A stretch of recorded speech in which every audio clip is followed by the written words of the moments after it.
Hello friends, welcome to bell classes. आज दोस्तों चार डेवलपमेंट का टॉप 20 सेशन स्टार्ट करते हैं। हमने टॉप 20 क्वेश्चन लिए हैं। क्वेश्चन दिया दोस्तों, बुद्धि का त्रिक बिंदु सिद्धांत किसने दिया था? बुद्धि का त्रिक बुद्धि सिद्धांत किसने दिया था? आप बताओगे स्टर्नबर्ग ने। ठीक दोस्तों, किसने दिया था? स्टर्नबर्ग ने दिया था। इन्होंने बुद्धि को तीन भागों में बांटा है। कौन सा? विश्लेषणात्मक, व्यवहारिक और सृजनात्मक। ठीक है दोस्तों, अगला क्वेश्चन, जिन प्यारे के अनुसार बुद्धि क्या है?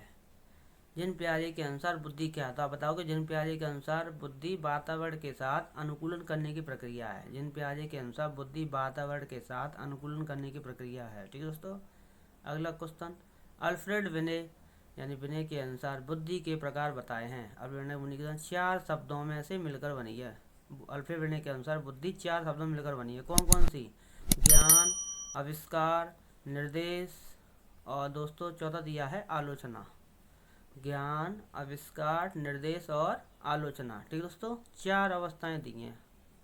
अगला क्वेश्चन, टर्मन के अनुसार बुद्धि की परिभाषा क्या है? टर्मन के अनुसार बुद्धि परिभाषा क्या था? टर्मन के अनुसार बुद्धि अमूर्त विचारों के बारे में सोचने की योग्यता है। बुद्धि अमूर्त विचारों के बारे में सोचने की योग्यता है। अगला क्वेश्चन, स्टर्न के अनुसार बुद्धि की परिभाषा बताइए। तो आप बताओगे स्टर्न के अनुसार बुद्धि परिभाषा, बुद्धि एक सामान्य योग्यता है जिसके द्वारा व्यक्ति नई परिस्थितियों के साथ समायोजन करता है। स्टर्न के अनुसार ये है। बकिंगम के अनुसार, बकिंगम क्या कहते हैं बुद्धि की परिभाषा? बकिंगम के अनुसार सीखने की शक्ति ही बुद्धि है। सीखने की जो हम सीखते हैं वो बकिंगम के अनुसार है। सीखने की बुद्धि हो वही शक्ति के अनुसार ही वही बुद्धि है। अगला, बैचलर के अनुसार बुद्धि क्या है? तो बैचलर के अनुसार बुद्धि की क्या परिभाषा था? था बैचलर के अनुसार बुद्धि किसी कार्य को करने की, तार्किक चिंतन करने की, वातावरण के साथ समायोजन करने की सामूहिक योग्यता होती है। ठीक है दोस्तों, अगला क्वेश्चन, सामान्यतः बुद्धि कितने प्रकार की होती है? सामान्यतः बुद्धि कितने प्रकार की होती है? तो आप बताओगे सामान्यतः बुद्धि तीन प्रकार की होती है। सामान्यतः बुद्धि तीन प्रकार की होती है, अमूर्त, मूर्त और सामाजिक। मूर्त, अमूर्त और सामाजिक। ठीक है दोस्तों, अगला क्वेश्चन, क्वेश्चन नंबर 9, यांत्रिक बुद्धि या स्थूल बुद्धि किसे कहा जाता है? तो आप बताओगे मूर्त बुद्धि को। किसको? मूर्त बुद्धि को। अगला क्वेश्चन, स्पीयरमैन के अनुसार बुद्धि क्या है? स्पीयरमैन के अनुसार बुद्धि की क्या परिभाषा है? तो आप बताओगे स्पीयरमैन के अनुसार बुद्धि तार्किक चिंतन करने की योग्यता है। बुद्धि तार्किक चिंतन करने की योग्यता है। बाल अपराध बनने के कारण क्या है? बाल अपराध बनने के कारण अनुवांशिकता, व्यक्तिगत, पहला है अनुवांशिकता, व्यक्तिगत आवश्यकताओं की पूर्ति न होना। दूसरा, शारीरिक दोष, ऐसे बालक हीन भावना से ग्रस्त होने के कारण अपराधी बन जाते हैं। घर का वातावरण अशांत होना, कुसंगति के कारण। अगला,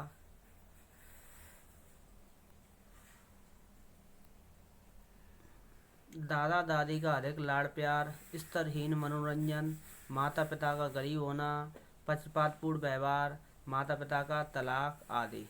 ये बहुत सारे रीजन होते हैं बच्चे का अपराध बनने का कारण। ठीक है दोस्तों, अब बाल अपराधियों के उपचार क्या क्या हैं? तो आप बताओगे मनोवैज्ञानिक विधि, समाज शास्त्र विधि और वैधानिक विधि। इन तीनों में से एक प्रयोग कर लोगे आप, बच्चा सुधर जाएगा। अब ऐसे ही सुधरते हैं बच्चे जहाँ बाल अपराध बनाए गए हैं, बाल घर है। समस्याग्रस्त बालक कौन से होते हैं? समस्याग्रस्त बालक क्या होते हैं? वे बालक जिनके व्यवहार में ऐसी कोई असामान्य बात होती है जिसके कारण वे समस्याग्रस्त बालक बन जाते हैं। जैसे कक्षा में देर से आना, स्कूल से भाग जाना, कक्षा में अधिक बातें करना, ये समस्याग्रस्त बालक होते हैं। अधिक क्रियाशीलता होना, गृह कार्य करके न लाना, कक्षा में पढ़ाई में ध्यान न लगाना, यही होते हैं समस्याग्रस्त बालक। अब समस्याग्रस्त बालकों की समस्या शिक्षक द्वारा कैसे दूर किया जा सकती है? तो कैसे दूर किया जा सकता है समस्या बालकों की? तो समस्याग्रस्त बालकों की समस्या होती है, शिक्षक कैसे उनकी कमियों को दूर करेगा? तो आप बताओगे शिक्षक को चाहिए कि ऐसे बालकों को अलग अलग बैठाएं, मतलब ग्रुप सेशन में सबसे आगे बैठाएं। यानी आगे बैठना चाहिए, या फर्स्ट पे धत्ती बैठे तो फर्स्ट से आगे बैठाए, और यहाँ चेयर पे आगे बैठाए सबसे फर्स्ट सीट पर। शिक्षक को स्वयं बालक की समस्या के कारणों का पता लगाना चाहिए और दूर करना चाहिए। शिक्षकों को ऐसे बालकों के घर जाकर उनके समस्या का पता लगाना चाहिए उनके माता पिता से। ठीक है दोस्तों, अगला क्वेश्चन, गिलफोर्ड ने सृजनशीलता के चार तत्व कौन से बताए हैं? तो आप बताओगे लोचनशीलता, मौलिकता, अपसारीशीलता और केंद्राभिमुख। ठीक है दोस्तों, गिलफोर्ड ने सृजनशीलता के 4 तत्व बताए हैं। अब बताओगे आप गिलफोर्ड ने सृजनशीलता के कितने तत्व बताए, तो आप बताओगे 4। यहीं से क्वेश्चन बनना है एक और 4। ठीक दोस्तों, अगला क्वेश्चन, वैज्ञानिक गुड ने सृजनशीलता के कितने तत्व दिए हैं। वैज्ञानिक गुड ने सृजनशीलता के कितने तत्व दिए हैं, तो आप बताओगे वैज्ञानिक गुड ने सृजनशीलता के 5 तत्व दिए जो हैं, जो निम्न हैं।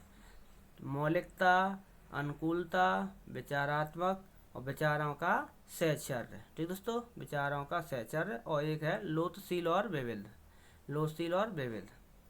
अगला क्वेश्चन, सृजनात्मकता के प्रमुख तत्व कौन से हैं, तो आप बताओगे मौलिकता, नवीनता, लोचनशीलता, विस्तार करने की क्षमता और विभिन्नता।